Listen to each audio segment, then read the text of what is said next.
പുലയാടി മക്കൾക്ക് പുലയാണ് പോലും, പുലയൻ്റെ മകനോട് പുലയാണ് പോലും. പുലയാടി മക്കളെ പറയുമോ നിങ്ങൾ, പറയനും പുലയനും പുലയായതെങ്ങനെ? പറയുമോ പുലയാടി മക്കളെ. ഹോ, എന്തൊരു സുഖം ഈ 4 വരി കവിത ചൊല്ലിയപ്പോൾ. ഇത് നല്ല ഈണത്തിൽ പാടാൻ കഴിവുള്ളവർ പാടണം പ്ലീസ്. വല്ലാത്തൊരു മനസ്സുഖമാണ്. ശരിയാണ്. ചില പുലയാടി മക്കൾ ഇങ്ങനെയാണ്.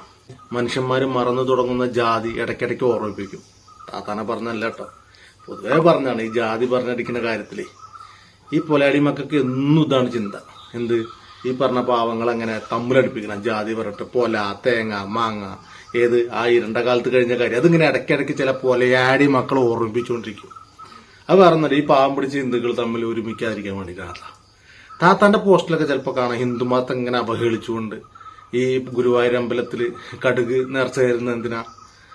അപ്പൊ ശത്രുവിന്റെ ഒരു പ്രശ്നങ്ങൾ ഉണ്ടെങ്കിൽ തീരാനാണെന്ന് പറയുമ്പോൾ പാകിസ്ഥാന്റെ ഇന്ത്യയുടെയും പ്രശ്നം കുറച്ച് കടുക് വാങ്ങി തീർത്താ പോലെ എന്നൊക്കെ ചില പോസ്റ്റുകൾ താത്താന്റെ കാണാം. അതുപോലെ തന്നെ ചില പൊലയാടി മക്കളെ പോസ്റ്റിലും കാണാം. ഈ പൊലയാടിയാൾക്ക് നേരം വെളുത്ത എന്താ കുഴപ്പമെന്ന് പറയും, ഈ ഹിന്ദുവിന്റെ നെഞ്ചത്ത് കാരണം. അല്ലാത്ത ജാതി പൊലയാടി മക്കൾ തന്നെയാണ് അവരില്ലേ. താത്ത പക്ഷെ അങ്ങനെയൊന്നുമല്ല കേട്ടോ. ഞാൻ പറയാം, പൊതുവെ പറഞ്ഞാണ്.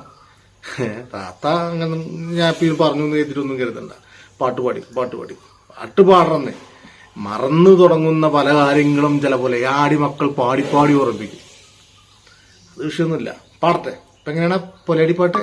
എങ്ങനെ പാടട്ടാ.